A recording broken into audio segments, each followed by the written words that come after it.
꽉 막힌 도로, 퇴근하는 사람들로 가득 찬 버스, 늦게까지 불이 꺼지지 않는 고층 빌딩들, 그리고 이러한 풍경을 지나치며 지친 발걸음을 옮기는 도시 사람들. 쉴 새 없이 빠르게 흘러가는 도심 속에서도 오랜 시간 변하지 않은 채 전통을 지키고 있는 곳이 있습니다. 우리나라의 멋과 정취를 물씬 느낄 수 있는 그곳은 바로 서울의 중심, 종로구입니다. 경복궁과 창덕궁 같은 역사적 공간과 오래된 가게, 그리고 옛 거리가 그대로 남아있는 종로에는 한국 최초의 공립공예박물관인 서울공예박물관이 굳건히 자리 잡고 있습니다. 서울공예박물관은 우리나라 전통 공예품을 전시할 뿐만 아니라 공예를 둘러싼 지식, 기록, 사람 등을 연구하고 공유하는 기관입니다. 공예가 지니고 있는 문화적 가치와 더불어 기술성과 실용성도 전할 수 있도록 다양한 프로젝트를 진행하고 있죠. 이번 영상에서는 서울공예박물관에서 진행 중인 상설 전시와 작품을 소개할 예정입니다. 그럼 우리나라 공예의 아름다움을 함께 감상하러 가보실까요? 가장 먼저 박물관의 전시 3동 2층에서 진행 중인 자수 꽃이 피다 전시장에 들어가 보았습니다. 공예하면 보통 몸통이 불룩한 청자나 토기 같은 도자기가 떠오르는데요. 자수 또한 공예의 영역이라는 것이 새삼 놀라우면서도 무척이나 기대됐습니다. 전시장 입구에 들어서니 새색시의 곱게 바른 입술처럼 단아한 빨간 벽면이 눈에 들어옵니다. 우아한 색 위로는 전시의 제목인 자수 꽃이 피다가 새겨져 있는데 자수라는 두 글자가 특히 더 크게 새겨져 있습니다. 두 글자는 기계 자수로 돌출되어 있습니다. 벽 곳곳에는 큼직한 잎이 5개 달려있는 꽃과 나뭇가지가 자수되어 있습니다. 실의 단단하면서도 부드러운 촉감이 전시에 대한 기대감을 한층 더해주네요. 전시에서 첫 번째로 소개할 작품은 자수화조도 병풍입니다. 19세기에서 20세기 무렵 작품으로 추정되는 화조도 병풍은 무려 10폭짜리 병풍입니다. 폭은 커다란 소파와 비슷한 3m 60cm, 높이는 초등학생의 키 정도의 1m 40cm입니다. 작품 앞에 서면 약간의 압도감을 느낄 수 있습니다. 병풍의 각 폭은 일반적인 병품처럼 긴 직사각형 모양이며 각 폭은 서로 연결되어 부드럽게 접힙니다. 각 폭의 배경이 되는 바탕천의 색이 모두 다르다는 점이 가장 눈에 띄는 특징입니다. 붉게 타오르는 노을빛을 담은 색, 이슬이 풀끝에 매달려 있는 것 같은 동이 튼 직후에 회기 섞인 푸른색, 화창한 날 구름 한 점 없이 깨끗한 파란색과 달도 져버린 뒤에 깊고 우울한 보랏빛 등 시간들을 표현한 것 같은 다양한 색들이 바탕천을 가득 채우고 있습니다. 형형색색의 바탕천 위에는 다양한 꽃과 새가 함께 수놓아져 있습니다. 특히 꽃봉오리가 큰 모란이 다양한 꽃들 중에서도 가장 눈에 띕니다. 존재감에 어울리게 작품의 중심부에 수놓아져 있으며 엄지발가락만큼 크고 둥근 꽃잎들이 겹겹이 펼쳐져 있어 자수의 섬세함을 느낄 수 있습니다. 특히 꽃잎을 한 가지의 색이 아닌 채도를 달리한 여러 가지의 색을 섞어 표현해 자수의 입체감을 더했습니다. 큼직한 모란과는 반대로 앙상한 가지 곳곳에 자잘하게 흩어져 있는 매화도 눈에 들어옵니다. 작고 단아하게 존재감을 내뿜고 있는 매화는 색이 연해 새벽 서리 속에서 빛나는 듯 맑고 차분한 느낌을 줍니다. 매화가 피어있는 나뭇가지엔 꼬리가 긴 까치가 앉아 있습니다. 뾰족하게 아래로 처져 있는 꼬리, 부드러운 곡선을 그리는 귀여운 머리, 통통한 배를 가진 까치는 개구진 어린아이 같아 보입니다. 예로부터 매화는 봄의 시작을, 까치는 기쁜 소식을 상징한다고 합니다. 따라서 이 작품은 희망과 좋은 소식을 상징하는 병품으로 보입니다. 이처럼 꽃과 새가 등장하는 화조도는 장수, 부귀, 출세, 다산 등의 의미를 매 폭마다 담고 있습니다. 긍정의 상징이 가득 담긴 귀한 그림을 보니 좋은 일이 생길 것만 같은 기분이 듭니다. 다음으로 소개할 작품은 방석에 새겨져 있는 자수공예입니다. 작품 이름은 상궁천신여명 연화봉화문 방석으로 불상을 옮길 때 모시는 용도로 사용되었다고 하네요. 얼핏 보아도 매우 화려해 보이는 이 방석은 무릎에 올려두기 좋은 크기의 정사각형 방석입니다. 테두리 부분은 고급스럽게 빛나는 옥색이며 더 두껍게 마감 처리가 되어 있습니다. 테두리 안쪽은 방석보다 약간 더 작은 크기의 사각형 비단천이 덧대어 있습니다. 차분하고 고요한 느낌의 붉은색입니다. 이 붉은 비단 위쪽에는 만개한 연꽃 3송이가 일정한 간격으로 수놓아져 있습니다. 그 밑으로 연꽃 2송이가 더 그려져 있습니다. 만개한 연꽃들은 모두 줄기로 이어져 있으며 방석의 정중앙에 위치한 연꽃의 양옆으로는 봉황 한 쌍이 서로 마주보고 있습니다. 아래로 길게 늘어져 있는 봉황의 꼬리깃과 날개는 무지개처럼 알록달록하게 꾸며져 화려함을 더합니다. 눈과 부리는 작고 날카로워 새침해 보이기도 합니다. 봉황의 곳곳엔 금실로 수놓아져 빛을 받으면 보석처럼 반짝거립니다. 방석의 옥색 테두리 부분에는 연꽃과 줄기가 패턴의 형태로 반복적으로 수놓아져 있습니다.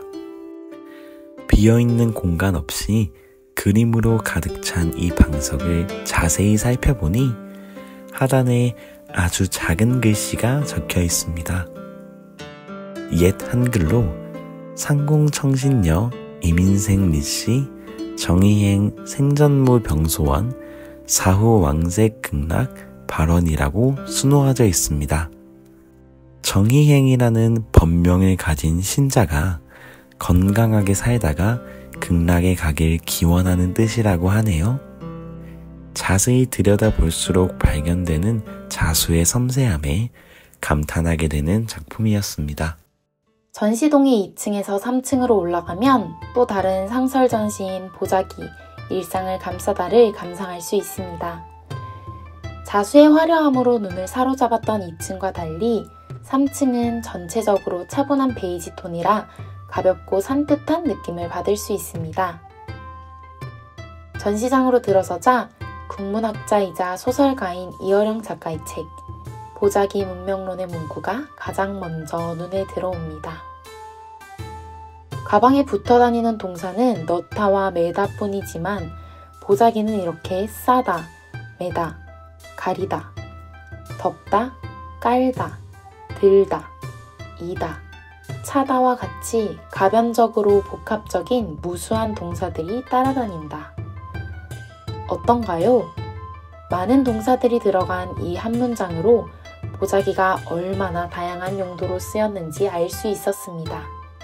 그럼 보자기의 아름다움을 느끼러 가볼까요?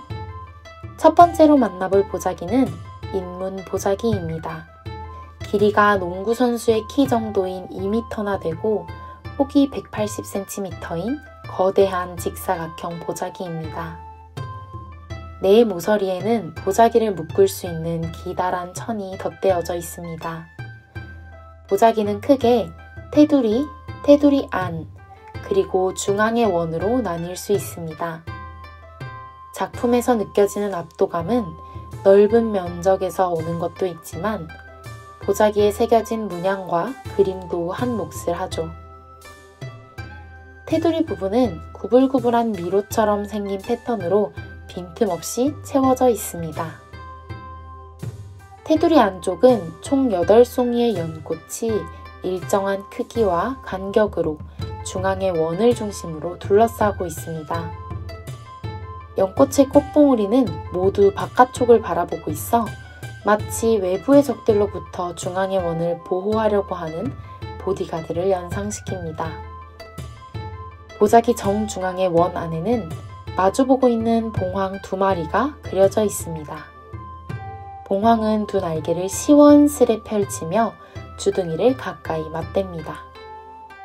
밥을 배불리 먹었는지 배가 산처럼 튀어나와 서로의 배가 곧 닿을 것처럼 보입니다.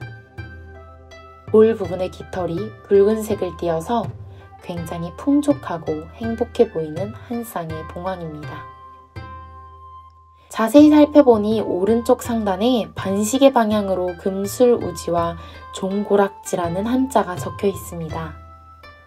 모두 부부간의 사랑을 의미하는 한자로 홀리에 썼던 보자기로 추측해 볼 수 있습니다. 보자기에 무엇을 쌓는지는 알 수 없지만 결혼식을 올리는 날 처음으로 서로의 얼굴을 보고 쑥스러워하는 조선시대의 앳된 부부를 상상하게 만드는 작품이었습니다. 이번 작품도 홀리식에 쓰이는 보자기 공예품입니다. 작품 이름은 기러기 매듭 자수 보자기입니다. 전통 홀리에서 사용하는 나무 기러기를 감싸는 용도의 보자기로 다른 보자기와 구분되는 특징은 한쪽 모서리에만 보자기의 끈이 달려있다는 점입니다. 두 겹이 붙은 이 보자기는 겉감은 먹으로 천을 염색한 것 같은 연한 검은색을 사용했고 안감은 그와 정반대 분위기인 여린 분홍색을 사용했습니다. 보자기를 묶는 끈은 분홍색과 잘 어우러지는 옥색입니다. 끈을 고정시킨 보자기의 모서리 부분을 자세히 들여다보니 꽃잎이 4개 붙어있는 자그마한 꽃 한 송이가 안감의 분홍색 실로 수놓아져 있습니다. 매듭의 끝부분은 여러 가닥의 실을 한데 묶어 장식하였습니다. 마치 여자아이의 따은 머리처럼요. 부부가 정답게 살다가 홀로 남겨지면 다른 짝을 찾지 않고 새끼를 극진히 돌보는 기러기의 특성 때문에 기러기는 예로부터 결혼식에 많이 등장하는 상징물이었습니다. 기러기를 싸는 보자기도 이렇게 섬세히 만든 과거의 전통이 소중하게 느껴졌습니다. 전시장 안에 보자기로 나무 기러기를 직접 감싸볼 수 있는 코너도 마련되어 있다고 하니 체험해봐도 좋을 것 같네요. 마지막으로 소개할 세 번째 전시는 전시 1동 2층에서 진행되고 있는 장인 세상을 이롭게 하다입니다. 조선시대 장인의 손을 거쳐 탄생한 공예품들을 관람할 수 있는 전시입니다. 오디아에서도 한번 소개해드린 적이 있는데요. 오늘은 책 형태의 특별한 공예품을 소개해드리겠습니다. 전시실 입구에 들어서자마자 보이는 유리 진열장 안에는 경혜인빈 상시호 죽책이 있습니다. 경혜인빈 상시호 죽책은 대나무로 만든 책입니다. 일반적인 종이책과 달리 대나무로 판자를 만든 후 금속 매듭으로 서로 엮어 한 권의 책처럼 접을 수 있게 만들었습니다. 서로 단단히 고정되어 있으면서도 쉽게 닫고 열을 수 있는 구조입니다. 각 판자는 성인 남자의 손바닥만한 크기입니다. 얇지만 단단해 보입니다. 손으로 만지면 매끄러울 듯 윤기가 흐르는 겉면은 자세히 보면 약간의 세로결이 보입니다. 대나무 특유의 자연스러운 결로 보여집니다. 총 10개의 판자로 구성된 이 책에는 금색 한자가 세로로 새겨져 있습니다. 조선시대에는 왕비, 황세자 등을 임명하거나 그들에게 특별한 이름을 올릴 때 기록물을 제작합니다. 왕과 왕비는 옥으로 제작해 옥책, 왕세자와 후궁은 대나무로 제작해 죽책이라고 불렀습니다. 오늘 소개한 죽책은 조선시대 제14대 왕 선조의 후궁이자 인조의 할머니인 인빈 김씨에게 특별한 이름을 선물할 때 제작되었다고 하네요. 장인 정신이 깃든 최고 수준의 왕실 공예품을 눈으로 보니 오랜 시간이 지나도 변하지 않는 것을 만들어내는 것이 장인이 궁극적으로 추구하는 목표가 아닐까라는 생각이 들었습니다. 이번 영상은 서울공예박물관에서 진행하고 있는 상설 전시 3개를 간단하게 소개해드렸습니다. 서울공예박물관의 상설 전시 자수 꽃이 피다, 보자기 일상을 감싸다, 그리고 장인 세상을 이롭게 하다는 단순히 과거의 공예품을 감상할 수 있는 곳이 아니었습니다. 그 너머 우리 삶에 여전히 살아 숨쉬고 있는 전통과 장인 정신을 재발견하는 시간을 선물해 주었습니다. 공예는 단순한 기술이 아니라 자연과 풍경을 담고 일상에 스며들어 있으며 많은 사람들의 노력과 염원이 함께 했다는 사실을 엿볼 수 있었습니다. 여러분도 서울공예박물관에 방문해 우리 전통이 주는 섬세함과 따뜻함을 느껴보는 게 어떨까요? 지금까지 글의 김진희, 목소리의 한동주, 김재동, 김예솜, 김서희였습니다.